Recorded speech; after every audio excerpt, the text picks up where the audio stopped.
नमस्कार मित्रहो. मागील काही दिवसापासून मी फायनान्शियल प्लॅनिंग या विषयाबद्दल आपल्याशी चर्चा करतो आहे. शॉर्ट्सच्या माध्यमातून आणि काही लाँग व्हिडिओच्या माध्यमातून मी तुमच्यासमोर व्यक्त झालो आहे. हे सगळं सुरू करण्यामागे माझे काही उद्देश आहेत. त्याच्यामधले महत्त्वाचा उद्देश म्हणजे आर्थिक नॉलेज जे आहे ते जास्तीत जास्त लोकांपर्यंत पोहोचावं याच्याबद्दल माझी मनापासून इच्छा आहे. याचं कारण असं की भारतामध्ये खूप असे लोक आहेत की ज्यांना आर्थिक नॉलेज त्या ठिकाणी नाही आहे. म्हणजे आज काम तर प्रत्येक व्यक्ती करतो आहे, प्रत्येकजण कोणत्या ना कोणत्या माध्यमातून पैसा कमवत आहे. एवढा पैसा कमवणं ही काळाची गरजच आहे. परंतु त्या पैशाचं व्यवस्थापन कसं करायचं, तो पैसा साठवायचा कसा आणि तो भविष्य काळामध्ये आपल्या अडचणीच्या वेळेला कसा आपल्याला उपयोगी येऊ शकतो बद्दलचं नॉलेज किंवा याच्याबद्दलची माहिती आपल्यामध्ये बरेच लोकांना नाही आहे किंवा आपण त्याच्याबद्दल जाणून घेण्याचा प्रयत्न देखील करत नाही आहेत. आपण आपल्या कामामध्ये, आपण आपल्या व्यवसायामध्ये अशा प्रकारे गुंतून गेलेलो असतो की ज्याच्यामुळं पैसा सेव्ह कसा करावा, कोणकोणचे चांगले रिटर्न देणारे ऑप्शन्स मार्केटमध्ये अवेलेबल आहेत याच्याबद्दल आपण फारसा विचार करताना दिसत नाही. त्यामुळं काय होतं की अचानक उद्भवणाऱ्या खर्चाला सामोरं जाण्यासाठी आपल्याला आपण साठवलेले पैसे त्या ठिकाणी खर्च करावे लागतात आणि मग आपलं भविष्यामधील जे लाँग टर्मचे प्लॅन असतात ते देखील त्या ठिकाणी डिस्टर्ब होण्याची शक्यता असते. तर याच्यामधून कुठेतरी आपण मार्ग काढला पाहिजे आणि आपल्या वेळामध्ये वेळ काढून आपण थोडंसं तरी फायनान्सबद्दल विचार केला पाहिजे. त्यासारख्या विचार करणाऱ्या लोकांशी जुळलं गेलं पाहिजे. त्याचसाठी मी देखील माझ्या परीने प्रयत्न करतो आहे आणि तो खारीचा वाटा या ठिकाणी उचलण्याचा प्रयत्न करतो आहे. तुम्ही जर माझे व्हिडिओ पाहत असाल तर व्हिडिओला लाईक करायला विसरू नका, सबस्क्राईब करायला विसरू नका आणि तुमच्या मित्रापर्यंत शेअर करायला देखील विसरू नका. याच्यामधून मला देखील काम करण्याची ऊर्जा आणि प्रेरणा मिळेल. तर सुरू करूयात व्हिडिओला. आजचा आपण विषय घेतला आहे फायनान्शियल प्लॅनिंग काय आहे. आता आपण या ठिकाणी बघतोय फायनान्शियल सिक्युरिटी म्हणजे काय आहे. आता पहिला मुद्दा असा आहे की most people work for money rest of their life. म्हणजे लोक पैशासाठी काम करत असतात. त्यांच्या आयुष्याचा बराचसा वेळ ते पैसा कमवण्यासाठी काम करत असतात आणि जेव्हा ते काम करणं बंद करतात त्यावेळेस त्यांच्याकडे येणारा जो पैसा आहे तो देखील त्या ठिकाणी थांबलेला असतो. Financial planning is to make money work for you. याचा अर्थ असा आहे की तुम्ही कमवलेला पैसा जर तुम्ही गुंतवला नाही आणि त्या माध्यमातून जर पैसा कमवला नाही तर तुमच्याकडे कंटिन्युअसली पैसा येणार नाही. त्याचाच अर्थ आहे it is to make money work for you. पैशाला कामाला लावणे याबद्दल हा मुद्दा या ठिकाणी आहे. It is a process to identify our goals, needs and net worth. Financial security, financial प्लॅनिंगमध्ये जी प्रोसेस आहे ती म्हणजे टू आयडेंटिफाय अवर गोल्स. आपल्या लाईफचे काही गोल्स आहेत का आणि ते कोणते आहेत ते आपण आयडेंटिफाय केलं पाहिजे. आपल्या गरजा काय आहेत, नीड्स काय आहेत ते ओळखलं पाहिजे आणि त्याच्यानंतर आपल्याकडे किती नेटवर्थ आहे, आपल्याकडे स्थावर जंगम मालमत्ता ज्याला आपण म्हणतो ती किती आहे, तुमच्याकडे कॅश किती आहे, तुमच्याकडे ऑनलाईन सेव्हिंग किती आहे, तुमच्याकडे कशा प्रकारे इन्व्हेस्टमेंट्स आहेत, तुमच्या असेट्स काय काय आहेत, हे सगळं कॅल्क्युलेट करून आपण त्या ठिकाणी आपली नेटवर्थ जी आहे ती त्या ठिकाणी कॅल्क्युलेट करत असतो. तर हे मुख्य उद्देश आहेत फायनान्शियल प्लॅनिंगबद्दलचे. आत्ता आपण पाहूयात various life stages and priorities. आपल्या बदलत्या आयुष्यानुसार आपल्या प्रायोरिटी कशा बदलतात आपण आता ते बघूयात. सुरुवातीचा जो फेज असणार आहे आपल्या आयुष्याचा तो म्हणजे 20 ते 25 वर्ष. या फेजमध्ये काय होत आहे, मुख्य गोष्टी म्हणजे लर्निंग जी प्रोसेस आहे, नॉलेज, एज्युकेशन वगैरे हे सर्व या ठिकाणी आपण घेत असतो. त्याच्यानंतर एनहान्सिंग स्किल्स, आपले जे काही स्किल्स असतात ते वाढवण्याचा काळ जो आहे हा तो आहे. त्यानंतर बिल्डिंग अ ह्युमन कॅपिटल, स्वतःला सिद्ध करणे, स्वतःमधले जे काही मूलभूत काही गुणधर्म आहेत ते वाढवण्याचा काळ म्हणजे हा 20 ते 25 वर्षाचा काळ या ठिकाणी आहे. त्यानंतर 25+ आपण बघतो की एम्प्लॉयमेंट म्हणजे आपण जॉब या ठिकाणी ॲक्वायर केलेला असतो, मोस्टली आपण अर्निंग सुरू केलेली असते. त्यानंतर सेव्हिंग आणि इन्व्हेस्टमेंटच्या ऑप्शन्ससाठी आपण या ठिकाणी विचार करत असतो आणि आपल्या आयुष्याचे काही गोल्स असतात, लाईफ गोल्स, ते देखील आपण या ठिकाणी सेट करत असतो. तो हा जो आहे 25+चा तारुण्याचा जो काळ आहे तो आपला आहे.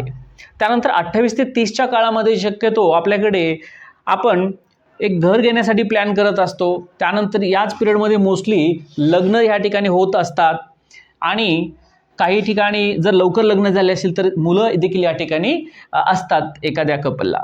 त्यामुळं 28 ते 30चा काळ जो आहे ओव्हरऑल एक रिस्क घेण्याचा काळ या ठिकाणी असणार आहे.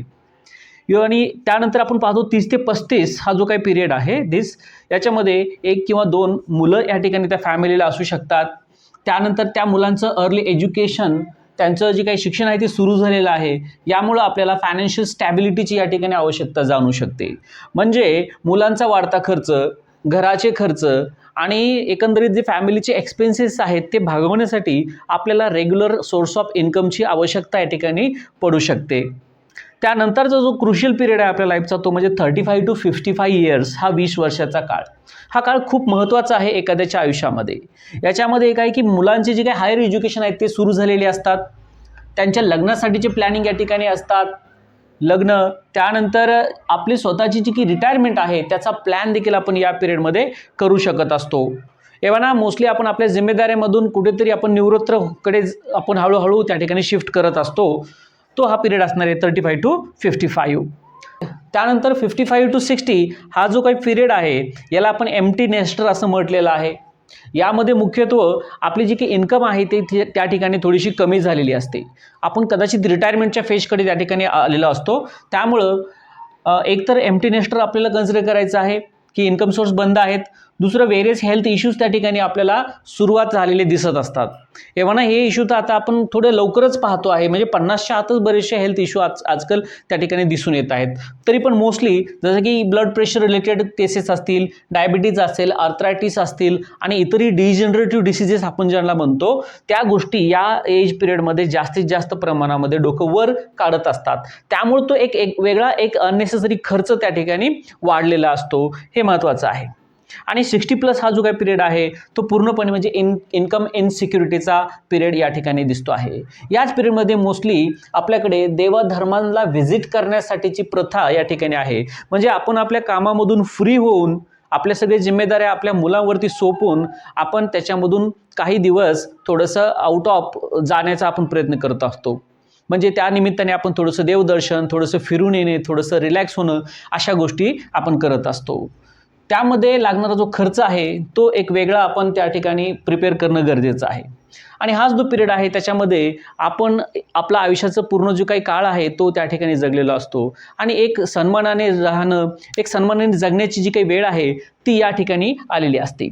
आणि योग्य पद्धतीने सन्मानाने जगण्यासाठी नक्कीच तुम्हाला तुमची लाईफस्टाईल मेंटेन करणं आवश्यक आहे. त्याच्यासाठी जो प्लॅन आहे तो योग्य वेळी करणं गरजेचं आहे.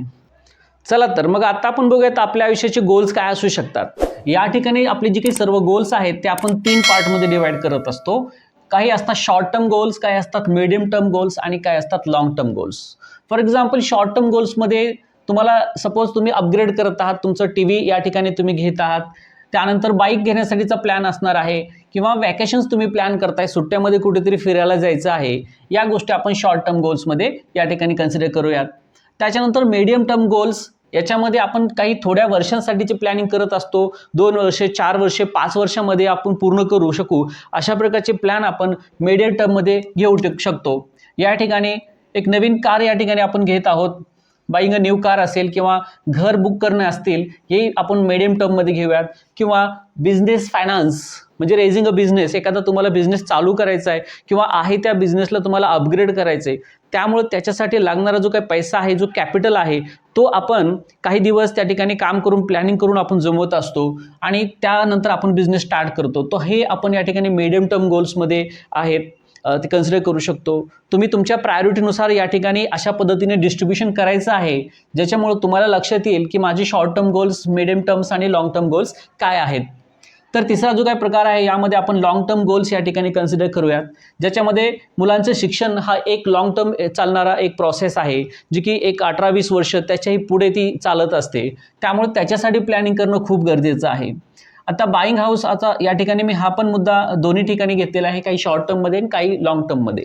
हे डिपेंड करतं आहे. जर तुमच्याकडे ऑलरेडी फॅमिली ओन हाऊस असेल, स्वतःचं घर असेल, तर तुम्ही नवीन घर जे घ्याल ते कदाचित तुम्ही एक छोटंसं 1 RK किंवा 1 BHK फ्लॅट त्या ठिकाणी तुम्ही घेणार आहात. मग त्या केसमध्ये तुमचा तो शॉर्ट टर्ममध्ये येऊन जाईल, मीडियममध्ये येऊन जाईल. आणि जर तुमचं पहिलंच घर असणार आहे तर त्यावेळेस हे लॉंग टर्ममध्ये चाललं जाईल. 20 ते 25 वर्ष त्या ठिकाणी तुम्ही त्या घरासाठी प्लॅनिंग करणार आहात. तो लॉंग टर्म गोल या ठिकाणी ठेवलेला आहे मी.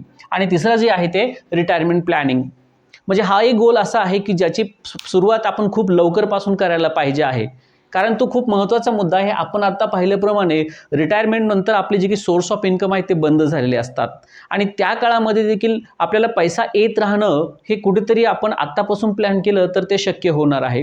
तर तो तिसरा प्रकार म्हणजे रिटायरमेंट प्लॅनिंग. त्याच्यासाठीचे वेगवेगळे ऑप्शन्स आपल्याला मार्केटमध्ये अवेलेबल आहेत ते दिसतंय. तर आता एकंदरीत आपण या ठिकाणी पाहायचं आहे की कोणकोणत्या प्रकारच्या प्लॅनिंग्स आपल्याला या ठिकाणी करायच्या आहेत. जाता जाता शेवटी आपण पुन्हा एकदा बघूयात वेगवेगळ्या टाईपच्या प्लॅनिंग्स काय असू शकतात. त्यामध्ये नंबर 1 आहे कॅश प्लॅनिंग. आपल्याकडे जो काही पैसा आहे जो आपण डेली बेसिसवरती जो खर्च करत आहोत, वेगवेगळ्या क्रेडिट कार्डच्या माध्यमातून जो आपण पैसा घेत असतो, हा सगळा पैसा आपण कसा मॅनेज करायचा, किती खर्च करायचा, किती वाचवायचा, हे सगळं कॅश प्लॅनिंगमध्ये येऊन जाईल. त्यानंतर दुसरं आहे इन्व्हेस्टमेंट प्लॅनिंग्स. मार्केटमध्ये अवेलेबल असणारे वेगवेगळे इन्व्हेस्टमेंटचे ऑप्शन्स जे असणार आहेत ते आपण स्टडी करायचे आहेत, ज्याच्यामध्ये लॉंग टर्मसाठीचे म्युच्युअल फंड्स असतील किंवा मग स्टॉक मार्केटमध्ये इन्व्हेस्टमेंट असेल किंवा लँडमध्ये इन्व्हेस्टमेंट केलेले असेल, फॅमिलीसाठीचे इन्शुरन्स त्या ठिकाणी काढलेले असतील. तर या पद्धतीने वेगवेगळ्या इन्व्हेस्टमेंट्समध्ये आपण या ठिकाणी सेव्हिंग करायची आहे. इन्शुरन्स हा जो काही मुद्दा मी आत्ताच सांगितला हा देखील खूप महत्त्वाचा या ठिकाणी पॉईंट असणार आहे. इन्शुरन्स हा फक्त काही आपल्या डेथनंतर मिळणारा बेनिफिट नाही आहे, तर याच्यामध्ये खूप सारे ऑप्शन्स आहेत. याच्यामध्ये रेग्युलर पेआउट देणारे देखील ऑप्शन्स आहेत की ठराविक तुम्ही रक्कम भरत राहता आणि काही काळानंतर तुम्हाला त्याच्यामधून रिटर्न्स येत राहतात. म्हणजे वेल्थ क्रिएशन करण्यासाठी देखील तुम्ही इन्शुरन्सचा उपयोग करू शकता. अनसर्टेनिटी तर कव्हरच होणार आहे, ॲक्सिडेंट्स आहेत किंवा क्रिटिकल इलनेस आपले जर डायग्नोसिस झाले तर यासाठी लागणारा पैसा आपल्याला इन्शुरन्स जर काढला असेल तर त्याच्यामधून त्यावेळेला अवेलेबल होऊ शकतो. त्यामुळे हा खूप महत्त्वाचा मुद्दा आहे की आपला इन्शुरन्स असावा. त्यानंतर टॅक्स प्लॅनिंग. टॅक्सचा विचार जर आपण केला तर भारतामध्ये आपण जे काही इन्कम करत असतो त्याचे टॅक्समध्ये जाणारी जी काही पैसा आहे तो खूप मोठा आहे. 30% 40% ब्रॅकेटमध्ये आपण त्या ठिकाणी असतो. म्हणजे विचार करा किती मोठा पैसा आपला ॲज अ टॅक्समधून जात आहे. मग तो आपल्याला कशा पद्धतीने कमी करता येईल, तर गव्हर्नमेंटचे देखील या ठिकाणी काही नॉर्म्स आहेत. त्याच्यासाठी फॉर एक्झाम्पल तुमचं घराचं जर EMI जात असेल तर त्याच्या माध्यमातून तुम्हाला टॅक्सचा बेनिफिट मिळतो. त्यानंतर तुमचा लाईफ इन्शुरन्स असेल तर त्याच्यामधून देखील तुम्हाला टॅक्सचा बेनिफिट मिळतो. युलिप असतील किंवा अदर कुठल्या पण इन्शुरन्समधल्या पॉलिसीजमधून देखील तुम्हाला टॅक्समधून बचत त्या ठिकाणी करता येत आहे. मग त्याचा देखील आपण विचार केला पाहिजे की अननेसेसरी टॅक्समध्ये जाणारा पैसा कसा वाचवता येईल. त्याच्यानंतर रिटायरमेंट प्लॅनिंग आणि रिटायरमेंटच्या नंतर सगळ्यात महत्त्वाचं म्हणजे एस्टेट प्लॅनिंग. आता ही कन्सेप्ट थोडीशी नवीन आहे आपल्याकडे, मी शॉर्टमध्ये सांगतो तुम्हाला. एस्टेट प्लॅनिंगमध्ये होतं काय आहे, जो मधल्या एका टप्प्यापर्यंत आलेला आहे, 50-55 वर्षाचा तो व्यक्ती आहे, त्या केसमध्ये त्याच्याकडे असणारी जी काही टोटल असेट आहे, त्याची जी काही टोटल नेटवर्थ आहे, या असेटचं नेटवर्थचं माझ्या त्या व्यक्तीच्या नंतर काय होईल. म्हणजे त्याचा जर अकाली मृत्यू झाला किंवा त्याचं जे काही असेल नॅचरल पद्धतीने का डेथ होईना, त्यानंतर त्याच्या प्रॉपर्टीचं व्यवस्थापन कसं होईल, कोणत्या मुलाला कोणता हिस्सा मिळेल, कोणाला काय प्रॉपर्टीतून मिळेल, याचं प्लॅनिंग अगोदरपासून करून ठेवणं हे म्हणजे एस्टेट प्लॅनिंग. म्हणजे आपली त्याच्यात विल बनवणे असेल आणि वकिलाच्या माध्यमातून आपण त्या ठिकाणी त्या प्रॉपर्टीचं व्यवस्थापन करत असतो. जर असं नाही केलं तर तुम्ही पाहता की ज्या व्यक्तींचा हक्क त्यांच्या प्रॉपर्टीवरती असतो त्यांना देखील कधीकधी त्या प्रॉपर्टी मागण्यासाठी कोर्टामध्ये जावं लागतं. त्यांच्यामध्ये देखील क्लॅशेस निर्माण होऊ शकतात. त्यामुळं ते टाळण्यासाठीच आपण अगोदरपासून इस्टेट प्लॅनिंग करून ठेवणं गरजेचं आहे. तर मित्र, ही एक या ठिकाणी मी इंट्रोडक्शन दिलेली आहे की फायनान्शियल प्लॅनिंग काय असते, फायनान्शियल प्लॅनिंगची गरज कशी असते, त्याच्यानंतर आपल्या आयुष्याचे वेगवेगळे आपण या ठिकाणी लाईफ स्टेजेस आणि प्रायोरिटीज देखील आपण डिस्कस केलेल्या आहेत. होप तुम्हाला या व्हिडिओमधून काही महत्त्वपूर्ण माहिती भेटली असेल. तर तुमच्या मित्रांसोबत हा व्हिडिओ शेअर करा आणि जास्तीत जास्त लाईक्स करा. Thank you, bye bye. भेटूयात पुढील व्हिडिओमध्ये.